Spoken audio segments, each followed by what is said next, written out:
That's life. That's what all the people Итак, дамы и господа, ladies and gentlemen, you're riding high. сегодня вы не зря потратите свои деньги, так как я более чем в ударе.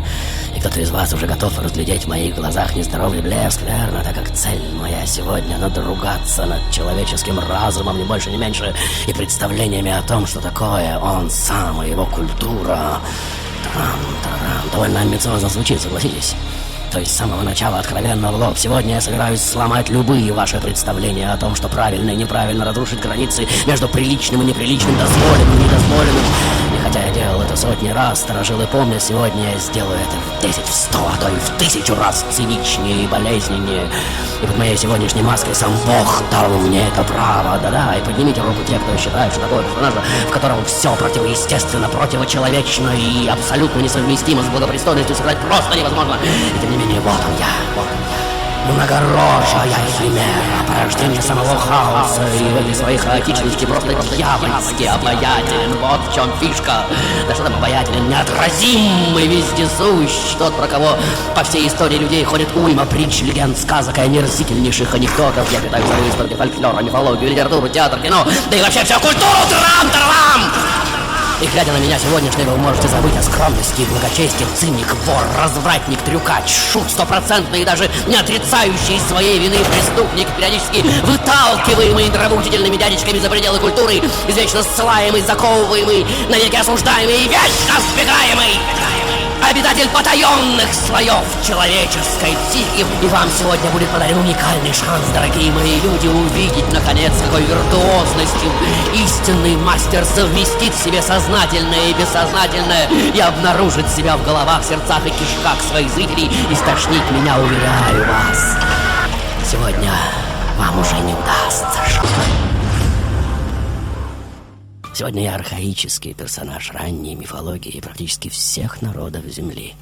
Имя мое, или вернее термин, более полувека назад введен в научный обиход американским антропологом Полом Радином, впервые затеявшим исследование моего архетипа в культурологическом анализе так называемой мифологии индейцев Виннебаго.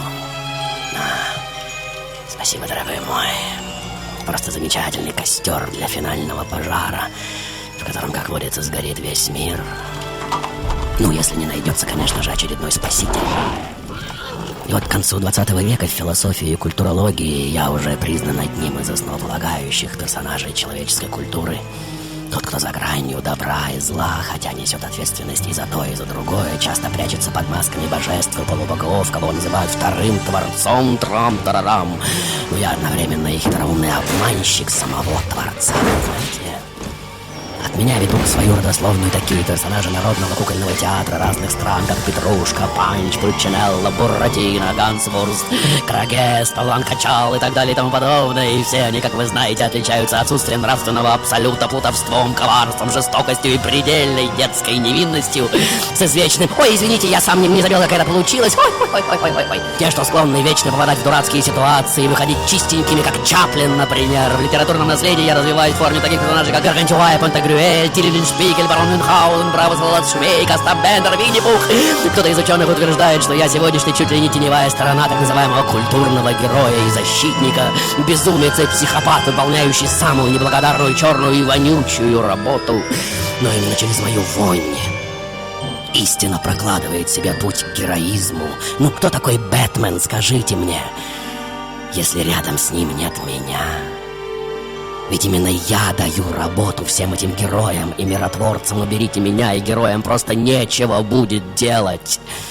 Потом, спустя десятилетия или даже столетия, все достижения, что возникли на пепелище старого, снова обретут формы, станут респектабельными, солидными, толстобрюхими и, как говорится, тотально положительными, но в них, как ни странно, уже не найдете жизни.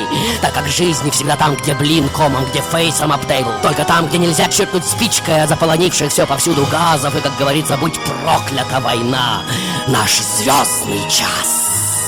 И Гитлер, конечно же, последняя тварь. Но какому количеству героизма он позволил появиться на свет? Или опять хотите превратить мир в гигантский курятник, в котором на разные голоса и интонации средства массовой информации будут вопить о том, как я не прав? А разве может быть неправ жонглер, балансирующий на канате между жизнью и смертью?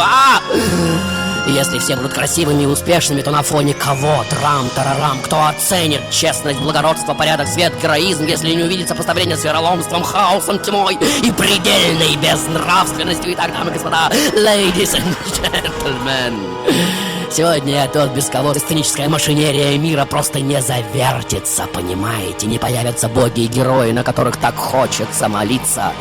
Сюжет, если и завяжется, то потеряет свою остроту и смысл. И вы, все мои дорогие зрители, не будете сидеть, как сейчас, широко разинутыми ртами, словно квохчи в курятнике.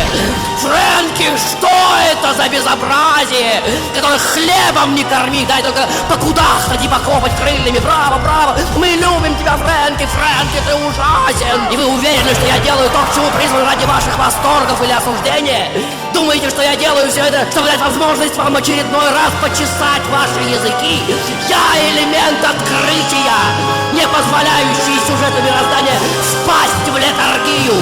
Я бесконечно делаю эту грязную работу, каждый раз меняю в ваших задах батарейку, генерирующую новые смыслы, когда прежняя уже сдохла, понимаете вы или нет?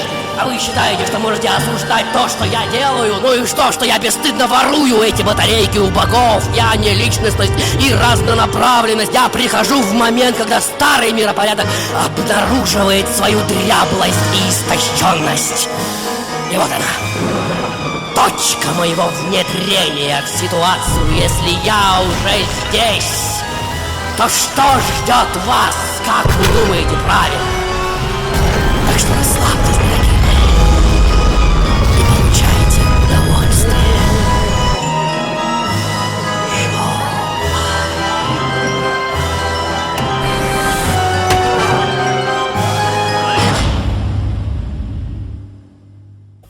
Классическая сфера моей сегодняшней деятельности — разрушение, но вы поняли.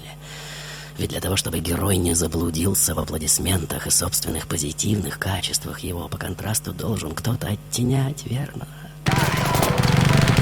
Спасибо, дорогой мой. В этом смысле я сегодня тень. Обратная сторона любого благородства, любого совершенства, позитива, возвышенности и героизма. Трам-тарарам. И если герой созидатель, то я тотально деструктивен. Если герой отвечает за генерацию высоких смыслов, то я за их дегенерацию, понимаете? И как необходимый противовес центру я вечно кружу, юлю, активирую центробежные тенденции мироздания, снова и снова возглавляю хитроумный заговор против центра. И таким образом заставляю героя поддерживать свои так называемые экстраординарные способности, таланты и выносливость в рабочем состоянии, понимаете? Чтобы вновь через немыслимое напряжение занимать так называемое центральное положение, снова и снова спасая уже висящий, как вы видите, на волоске мир. Итак, дамы и господа, ladies and gentlemen, на рубеже 19-20 веков убеждение, что культура создана для того, чтобы сеять разумное, доброе, вечное, претерпела, как вы знаете, сокрушительное фиаско. И одним из следствий этого процесса была так называемая реабилитация в правах меня сегодняшнего, хотя мне больше нравится называть этот процесс амнистией. И вот такие умы, как Маркес, Жорж Амаду, Анетти, Саймак, Грасс, Ремезов, Абрам Терц, Венечка, Ерофеев, Булгаков, Стругацкий и многие другие уже снимают с меня наручники, как вы видите, и под разными именами уже выводят на страницы своих книг меня, обладателя всех вышеописанных невыносимо невозможных качеств, своеобразного мальчика для битья, спасительного посредника между вульгарно-естественным, анально-фекально-карнавальным пересмешником и разрушителем и так называемым культурным, высоким, божественно-героическим созидателем и защитником. И именно поэтому во всех сюжетах о герое обязательно возникает эта ничтожно-зловредная одиозность, что с дионисийской разнузданностью, безнравственностью и циничностью противопоставляет себя здравости, взвешенности и совершенству культурного эталона. И я сегодняшний, конечно же, презираю то, что вы, люди, называете миром. О, как это ужасно звучит, верно? Фу-фу-фу-фу-фу-фу-фу. Я хочу вечной войны, драки и кровопролития. И более того, я сегодняшний делаю все, чтобы гармония в мире в вашем низменном и таком житейско-человеческом виде никогда не наступила. И теперь слушайте меня внимательно, дорогие мои люди. А я посмотрю на то, как ваши челюсти стекут на вспотевшие от динамики сегодняшней ржаки, животы и коленки. Есть вещи более страшные, чем война. понимаете меня? Это деградация народа. Его с помощью средств массовых информаций стопроцентное отупление. Повсеместная наркомания, превращение территории в страну воров, шлюх и алкоголиков, повязанную по рукам и ногам повсеместными откатами и взятками. И теперь скажите мне, скажите каждый в отдельности, что страшнее? Война или национальное ничтожество? Война или окончательная деградация народного духа?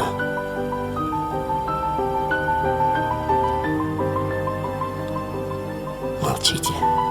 Прекрасно. Значит, машина снова заработала. И вот он я.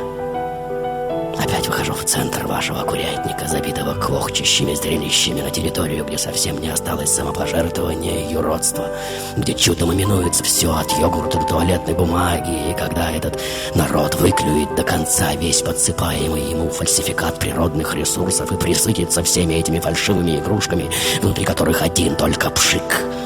Вот тогда на головешке сожженных смыслов мы с вами сядем для длинного молчания о том, что же все-таки страшнее войны и гражданского кровопролития. И глядя на вашу измазанную медом и перьями рожу, я уж, простите меня, ведь иначе я просто не умею, раскудакчусь, как квокча, и тут же навалю новую кучу испражнений от страха за все, что только что было сказано. Вы же, не удержавшись от хохота, сорветесь с жердочки и плюхнетесь вниз и предложите мне газовыводящую луковицу, чтобы я, как было уже сотни раз, снова взмыл в небо, как ракета. И этот грандиозный фейерверк, будьте уверены, опять произойдет, а вы, дорогие мои, хотите луковичку? Смелее, у нас их много, как говорится, на всех хватит. Глотайте, глотайте, не думайте, и шоу-тайм вам в помощь, дорогие мои. Шоу.